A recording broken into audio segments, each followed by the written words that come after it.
అందరికీ క్రోధినామ సంవత్సర ఉగాది శుభాకాంక్షలు. అయితే ఉగాది కొత్త సంవత్సరానికి నాంది పలికే రోజు. కొత్త బట్టలు వేసుకోవడంతో మొదలుపెట్టి షడ్రుచులు కలిగిన ఉగాది పచ్చడి, పంచాంగ శ్రవణం ఇలాంటి అద్భుతమైన విషయాల కలయిక ఈ పండుగ. అయితే ఈ సంవత్సరం ఉగాది స్పెషల్ కి ప్రతి ఒక్కరికి అవసరమయ్యే ఇన్ఫర్మేషన్ ఉండబోతుంది. వాటి మధ్యలో భీష్ముడికి సంబంధించిన ఒక ముఖ్యమైన డీటెయిల్ తో పాటు ఉగాది పండుగను బాగా ఇష్టపడే వారికి ఒక సర్ప్రైజ్ కూడా ఉంది. కాబట్టి వీడియోని చివరి వరకు చూడండి. ముందుగా ఉగాది అనే పదంతో మొదలు పెడదాం. ఇది రెండు సంస్కృత పదాల కలయికతో ఏర్పడింది. యుగ అంటే శకం, ఆది అంటే మొదలు. మొత్తంగా ఒక శకానికి మొదలు అనే అర్థం వస్తుంది. అయితే సంస్కృతం అవ్వడంతో యుగ అనే పదానికి మరొక అర్థం కూడా ఉంది. అదే నక్షత్రాల గమనం. మొత్తం కలిపితే నక్షత్రాల గమనం తిరిగి మొదలవ్వటం అంటారు. ఇది ఆస్ట్రోలాజికల్ టర్మ్స్ లో చెప్పే మాట. అయితే నక్షత్రాలు భూమి చుట్టూరా తిరగడం ఏంటి అనే సందేహం మీకు రావచ్చు. ఫ్యాక్ట్స్ లోకి వెళ్తే భూమి ఒక సంవత్సర కాలమంతా సూర్యుని చుట్టూరా తిరిగి ఒక రెవల్యూషన్ పూర్తి చేసుకుంటుంది కదా. అంతరిక్షం నుంచి చూస్తే భూమి తిరుగుతున్నట్టే ఉంటుంది. కానీ అదే భూమిపై ఉన్న వ్యక్తికి నక్షత్రాలు చోటు మారుతున్న అనుభూతి కలుగుతుంది. అందుకే ఉగాదిని సంస్కృతంలో రెండో అర్థంతో నక్షత్రాల గమనం తిరిగి మొదలయ్యే సందర్భం అంటారు. తెలంగాణ, ఆంధ్ర రాష్ట్రాల్లో ఉగాది అని, కర్ణాటకలో యుగాది అని, మహారాష్ట్రలో గుడి పాడ్వా అనే పేరుతో పిలుస్తారు. ఇలా ఒక్కొక్క ప్రాంతానికి ఒక్కొక్క పేరుంది. అయితే ఉగాది నాడు మనం గమనించే రెండు ముఖ్యమైన విషయాలు. మొదటిది ఉగాది పచ్చడైతే రెండోది పంచాంగ శ్రవణం. అంటే ప్రతి సంవత్సరం ఒక వేద పండితుడి ద్వారా తెలుగు క్యాలెండర్ లో ఉన్న విశేషాల వివరణ వినడం జరుగుతుంది. అయితే శుభకార్యాల కోసం ముహూర్తాలు, రోజువారీ గ్రహాల స్థితిగతులు, ముఖ్యంగా సూర్య చంద్ర గమనాల వివరాలు, రాశి ఫలాలు ఇలాంటి విషయాలు తెలుసుకోవడానికి ఉపయోగించే పుస్తకాన్ని పంచాంగం అంటారు. ఈ విషయం చాలా మందికి తెలిసే ఉంటుంది. అయితే ఈ క్యాలెండర్ లేదా పుస్తకాన్ని పంచాంగం అనే పదంతో ఎందుకు పిలుస్తారో తెలుసా? 5 అంగాలు లేదా భాగాలు, తిథి, వార, నక్షత్ర, యోగ, కరణము వీటి గురించి వివరిస్తుంది కాబట్టి దాన్ని పంచాంగం అంటారు. ఇవి గడిచే సమయానికి ఉండే క్యాల్కులేషన్స్. తిథి చంద్రుడి స్థానం ప్రకారం వచ్చే రోజు, వారంలో వచ్చే రోజు, నక్షత్రం చంద్రుడు కలిసే నక్షత్రం లేదా నక్షత్ర సమూహం అంటే కాన్స్టలేషన్, యోగ సూర్య చంద్రుల మధ్య ఉండే యాంగిల్ వాల్యూ, కరణం తిథిలో సగభాగం. ఇది సమయానికి చూసే ఒక అడిషనల్ డీటెయిల్ లాంటిది. ఈ 5 విషయాలతో శుభకార్యాలు, పండగలు, శ్రాద్ధకర్మలు ఇలాంటి వేడుకలన్నీ జరుపుకుంటారు. ఇప్పుడు ఈ క్యాల్కులేషన్స్ అన్ని ఎలా వస్తాయో డీటెయిల్డ్ గా చూద్దాం.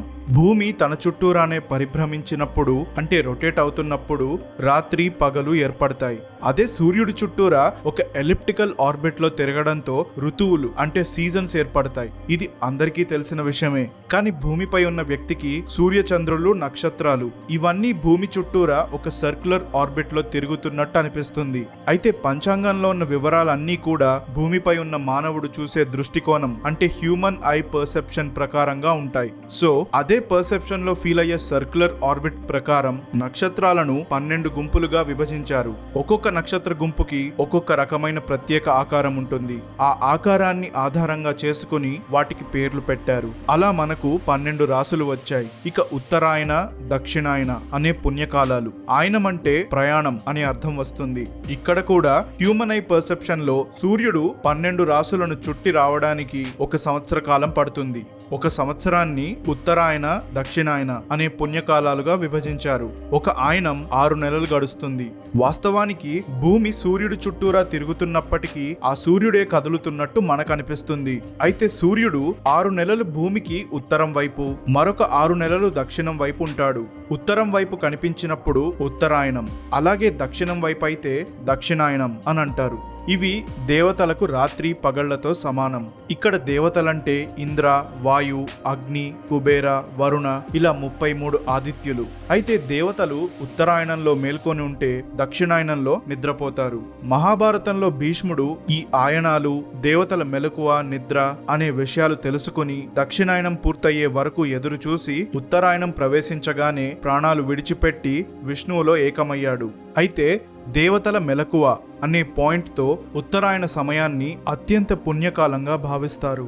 ఈ కాలంలో ముక్కోటి ఏకాదశిని దేవతలకు తెల్లవారుజాముగా పరిగణిస్తారు కాబట్టి వాళ్ళు నిద్ర లేచే సమయం వచ్చిందంటారు. అందుకే ఆ రోజున అందరూ దేవాలయాలకు వెళ్తుంటారు. అంతేకాకుండా ఆ సమయంలో వైకుంఠ ద్వారాలు తెరుచుకుంటాయని నమ్మే భక్తులు వైష్ణవ ఆలయాలకు వెళ్లి ఉత్తర ద్వారం నుంచి ఆ నారాయణుణ్ణి దర్శించుకుంటారు. ఇక ఇవే ఆయనాల వల్ల నెలలు కూడా ఏర్పడతాయి. వాటి గురించి మాట్లాడుకుంటే సూర్యుడు జనవరి 14 నుంచి జూన్ నెల 20 నుంచి 21వ తేదీ వరకు ఉత్తరం దిశగా ఉంటే జూన్ 20 నుంచి 21వ తేదీ నుంచి మళ్ళీ జనవరి 14వ తేదీ వచ్చే వరకు దక్షిణం దిక్కుగా ప్రయాణిస్తాడు. సూర్యుడు ఒక రాశి నుంచి ఇంకొక రాశిలోకి ప్రవేశించే పద్ధతిని సంక్రమణం అంటారు. అదే సంక్రాంతి. ఉన్నవి 12 రాశులు కాబట్టి మొత్తంగా ఇలాంటివి 12 సంక్రమణాలు అంటే సంక్రాంతులు గడుస్తాయి. అయితే సూర్యుడు మకర రాశిలో ప్రవేశించే సంక్రాంతిని విశిష్టమైనదిగా భావించి అందరూ ఆ రోజున మకర సంక్రాంతి పండుగను జరుపుకుంటారు. మాసం అంటే నెల. మన తెలుగు పంచాంగంలో ఉన్న 12 నెలల్లో ప్రతి నెల శుక్లపక్ష పాడ్యమి అంటే అమావాస్య తర్వాత వచ్చే తిథిలో మొదలయ్యి మళ్ళీ అమావాస్యతోనే పూర్తవుతుంది. చంద్రుడు ఏ నక్షత్రంతో కలుస్తాడో ఆ నక్షత్రం పేరు మీదే ఆ మాసం ఏర్పడుతుంది. ఈ విధంగా 12 నెలలు వచ్చాయి. ఇందాక చెప్పిన 12 రాశులకు సంబంధించిన సంక్రాంతులు కూడా వీటితో పాటు విభజించబడ్డాయి. చైత్ర మాసం చంద్రుడు చిత్తా నక్షత్రంతో కలిసినప్పుడు వస్తుంది. వైశాఖ మాసం చంద్రుడు విశాఖ నక్షత్రంతో కలుస్తాడు. జ్యేష్ఠ మాసం జ్యేష్ఠ నక్షత్రంతో కలిసినప్పుడు ఏర్పడుతుంది. ఆషాఢ మాసం పూర్వాషాఢ నక్షత్రంతో చంద్రుడు కలిస్తే వచ్చే ఈ నెలలో ఉత్తరాయణం పూర్తయ్యి దక్షిణాయనం మొదలవుతుంది. శ్రావణ మాసం శ్రవణ నక్షత్రంలోకి చంద్రుడు ప్రవేశించినప్పుడు ఏర్పడే మాసం. భాద్రపద మాసం చంద్రుడు ఈ సమయంలో పూర్వభాద్ర నక్షత్రంతో కలుస్తాడు. ఆశ్వేయుజ మాసం అశ్విని నక్షత్రంతో కలిసినప్పుడు ఏర్పడుతుంది. కార్తీక మాసం చంద్రుడు కృతికా నక్షత్రంతో కలిస్తే ఏర్పడేదే ఈ కార్తీక మాసం. ఇది ఎంతో ప్రత్యేకమైన నెల. మార్గశిర మాసం చంద్రుడు మృగశిర నక్షత్రంతో కలిసినప్పుడు వస్తుంది.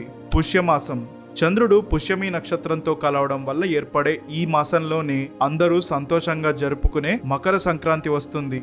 మాఘమాసం ముఖా నక్షత్రంతో కలవడం వల్ల వస్తుంది. ఇక ఆఖరిగా ఫాల్గుణ మాసం చంద్రుడు ఎప్పుడైతే ఉత్తర ఫాల్గుని నక్షత్రంతో కలుస్తాడో అప్పుడు ఈ మాసం ఏర్పడుతుంది. ఇప్పుడు పక్షం అంటే ఏంటి, అలాగే శుక్ల కృష్ణ అనే పక్షాల గురించి వివరిస్తాను. ఒక మాసంలో ఉండే 30 రోజులను 2 పక్షాలుగా అంటే చెరొక 15 రోజులుగా పరిగణిస్తారు. 2 పక్షాలు కలిస్తే ఒక మాసం అవుతుంది. అమావాస్య తర్వాత వచ్చే రోజులను శుక్ల లేదా శుద్ధ పక్ష తిథులని పిలుస్తారు. అదేవిధంగా పౌర్ణమి తర్వాత వచ్చే రోజులను కృష్ణ లేదా బహుళ పక్ష తిథులని పిలుస్తారు. ఇప్పుడు కన్ఫ్యూజన్ లేకుండా శుక్ల కృష్ణ పక్షాలను కంపేర్ చేసి డీటెయిల్ గా ఎక్స్ప్లెయిన్ చేస్తాను. జాగ్రత్తగా వినండి. శుక్లపక్షం అమావాస్య తర్వాత రోజు నుంచి పౌర్ణమి వరకు వచ్చే ఈ 15 రోజులను శుక్లపక్షం అంటారు. శుక్ల అనే పదానికి తెల్లని రంగు అనే అర్థం వస్తుంది. ఈ పక్షంలోని 15 రోజుల్లో చంద్రుడి కాంతి రోజులు గడిచే కొద్దీ పెరుగుతూ రాత్రి సమయం వెలుగుతో ప్రకాశవంతంగా కనిపిస్తుంది. కృష్ణపక్షం పౌర్ణమి తర్వాత వచ్చే రోజు నుంచి అమావాస్య వరకు వచ్చే ఆ పక్షాన్ని కృష్ణపక్షం అంటారు. పురాణాల ప్రకారం చూస్తే కృష్ణ అంటే నలుపు రంగు అనే అర్థం వస్తుంది. ఈ పక్షంలో రోజులు ముందుకు వెళ్లే కొద్దీ చంద్రుడి వెలుగు తగ్గుతూ రాత్రి సమయం చీకటిగా మారుతుంది. ప్రతి మాసం శుక్లపక్ష పాడ్యమి అంటే అమావాస్య తర్వాత వచ్చే తిథితో మొదలయ్యి మళ్ళీ అమావాస్యతోనే పూర్తవుతుంది. ఇప్పుడు ఈ 2 పక్షాల తిథుల లిస్ట్ గురించి డీటెయిల్ గా తెలుసుకుందాం. అయితే వీడియో ఎక్కడా స్కిప్ చేయకుండా చూడండి. ముందు ఇంకా ఇంట్రెస్టింగ్ గా ఉండబోతుంది. శుక్లపక్ష తిథులు పాడ్యమి, విధియ, తదియ, చవితి, పంచమి, షష్ఠి, సప్తమి, అష్టమి, నవమి, దశమి, ఏకాదశి, ద్వాదశి, త్రయోదశి, చతుర్దశి, పౌర్ణమి. మీరిక్కడ జాగ్రత్తగా గమనిస్తే సంఖ్యల ప్రకారం ఈ తిథుల పేర్లున్నాయి.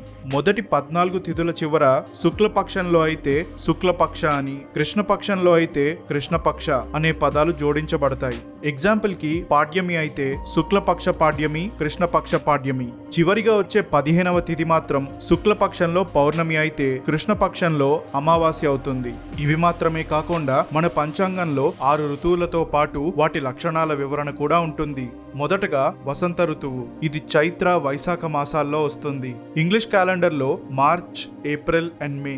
చెట్లు అందంగా చిగురించి పువ్వులు పూసే ఈ ఋతువుని స్ప్రింగ్ సీజన్ అంటున్నాం. గ్రీష్మ ఋతువు జ్యేష్ఠ ఆషాఢ మాసాల్లో వస్తుంది. అంటే మే, జూన్ అండ్ జూలై. విపరీతంగా ఎండలు కాసే ఈ ఋతువు సమ్మర్ సీజన్. వర్ష ఋతువు శ్రావణ భాద్రపద మాసాల్లో వస్తుంది. అంటే July, August and September months. అందరికీ ఎంతో ఇష్టమైన ఈ ఋతువునే తెలుగులో వర్షాకాలం, ఇంగ్లీష్ లో రైనీ సీజన్ అంటున్నాం. శరద్ ఋతువు ఆశ్వయుజ, కార్తీక మాసాల్లో ఉంటుంది. September, October and November. ఆకులు రాలే ఈ ఋతువుని ఆటమ్ సీజన్ అంటారు. హేమంత ఋతువు మార్గశిర, పుష్య మాసాల్లో వస్తుంది. నవంబర్, డిసెంబర్ అండ్ జనవరి. చల్లదనాన్ని పంచే ఈ ఋతువు ఎర్లీ వింటర్ సీజన్ అంటారు. శిశిర ఋతువు మాఘ, ఫాల్గుణ మాసాల్లో వచ్చే ఈ ఋతువుని వాడుక భాషలో చలికాలం అంటున్నాం. జనవరి, ఫిబ్రవరి, మార్చ్ ఈ నెలలు వింటర్ సీజన్. ముఖ్యమైన తెలుగు పండగలు ఏ మాసాల్లో వస్తాయి? ఉగాది చైత్ర శుద్ధ పాడ్యమి రోజు వస్తుంది. శ్రీరామ నవమి చైత్ర శుద్ధ నవమి. ఏరువాక పున్నమి జ్యేష్ఠ పూర్ణిమ. తొలి ఏకాదశి ఆషాఢ శుద్ధ ఏకాదశి. రాఖీ పూర్ణిమ శ్రావణ కృష్ణ అష్టమి. పొలాల అమావాస్య శ్రావణ కృష్ణ అమావాస్య. వరలక్ష్మీ వ్రతం శ్రావణ మాస 2వ శుక్రవారం పౌర్ణమికి ముందు. వినాయక చవితి భాద్రపద శుద్ధ చవితి. మహాలయ అమావాస్య భాద్రపద అమావాస్య. బతుకమ్మ భాద్రపద అమావాస్య నుంచి 9 రోజులు. విజయదశమి అంటే దసరా పండగ ఆశ్వయుజ మాసంలో శుక్ల దశమి. నరక చతుర్దశి ఆశ్వయుజ మాసంలో కృష్ణపక్షం చతుర్దశి. దీపావళి ఆశ్వయుజ కృష్ణ అమావాస్య. నాగుల చవితి కార్తీక శుద్ధ చవితి. మకర సంక్రాంతి పుష్యమాసంలో వస్తుంది. శ్రీ పంచమి మాఘ శుద్ధ పంచమి. మహాశివరాత్రి మాఘ కృష్ణ చతుర్దశి. హోలీ ఫాల్గుణ శుద్ధ పూర్ణిమ.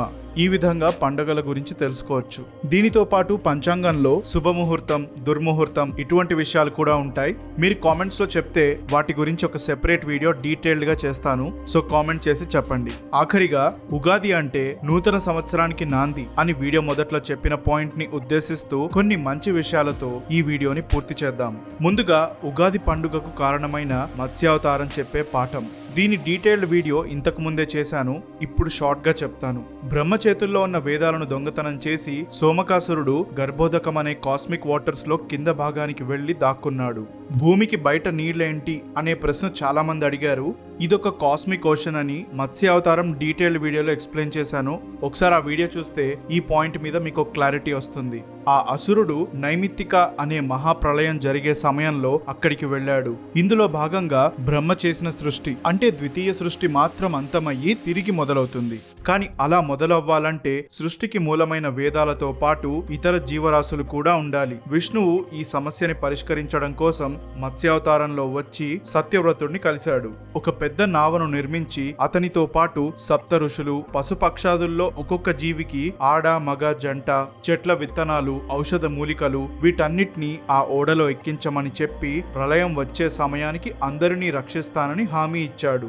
అంతా ఆ మత్స్యం చెప్పినట్టే జరుగుతుండగా వేదాలను దొంగలించి గర్భోదకంలో దాక్కున్న సోమకాసురుడు ఆ మత్స్యానికి ఎదురవ్వడంతో ఇద్దరి మధ్య యుద్ధం జరిగి సోమకాసురుడు అంతమయ్యాడు. తరువాత ఆ మత్స్యం వేదాలను తిరిగి బ్రహ్మకు అప్పగించేశాడు. ఇక ఇచ్చిన మాట ప్రకారం ప్రళయ సమయం పూర్తయిన తరువాత ఓడలో ఉన్న అందరినీ కాపాడి ధర్మస్థాపన చేశాడు.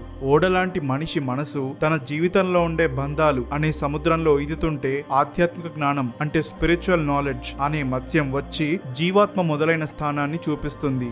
సింపుల్ గా చెప్పాలంటే ప్రతి ఒక్క జీవాత్మ పరమాత్మ అనే హయ్యర్ కాన్షియస్నెస్ లో భాగమని తెలుసుకోవడానికి ఈ స్పిరిచువల్ నాలెడ్జ్ సాయం చేస్తుంది. ఇది ఈ కథలో ఉన్న తాత్విక అర్థం. మోహిని అవతారం క్షీరసాగర మదనం జరుగుతున్నప్పుడు వచ్చిన అమృతాన్ని తెలివిగా దేవతలకు అందించడానికి విష్ణు ఎత్తిన అవతారం మోహిని. అమృతాన్ని దేవతలతో పాటు దైత్య దానవులు కూడా దక్కించుకుంటే అసుర శక్తి బలపడి భవిష్యత్తులో అధర్మం పెచ్చుమీరిపోయే అవకాశం ఏర్పడుతుంది. రాబోయే విపత్తుని అంచనా వెయ్యగలిగినప్పుడు కొన్నిసార్లు ఇలా అప్రమత్తంగా చర్యలు తీసుకొని ప్రవర్తించాలనే విషయాన్ని అర్థమయ్యేట్టు మోహిని అవతారం చెప్తుంది. రామావతారం ఒక మనిషి ఎలా బ్రతకాలో చూపించడం కోసం స్వయంగా ఆ శ్రీ మహావిష్ణువే మానవ అవతారంలో ఎన్నో కష్టాలు అధిగమించి అందరికీ ఆదర్శమయ్యాడు. పట్టాభిషేకం చేస్తానన్నప్పుడు పొంగిపోలేదు. రాజ్యాన్ని వదిలి వనవాసానికి వెళ్ళమని ఆజ్ఞాపించినప్పుడు కృంగిపోలేదు. ఈ విధంగా గెలుపు ఓటములను సమానంగా చూసుకోవడం ప్రతి మనిషి అలవాటు చేసుకోవాలని శ్రీరాముడి అవతారం నేర్పిస్తుంది. కృష్ణావతారం రామాయణం చదివితే రాముడు పడ్డ కష్టాల గురించి తెలుసుకోవచ్చు. కానీ కృష్ణుడు ఎదుర్కొన్న కష్టాలు అంత సులభంగా అర్థం చేసుకోలేం.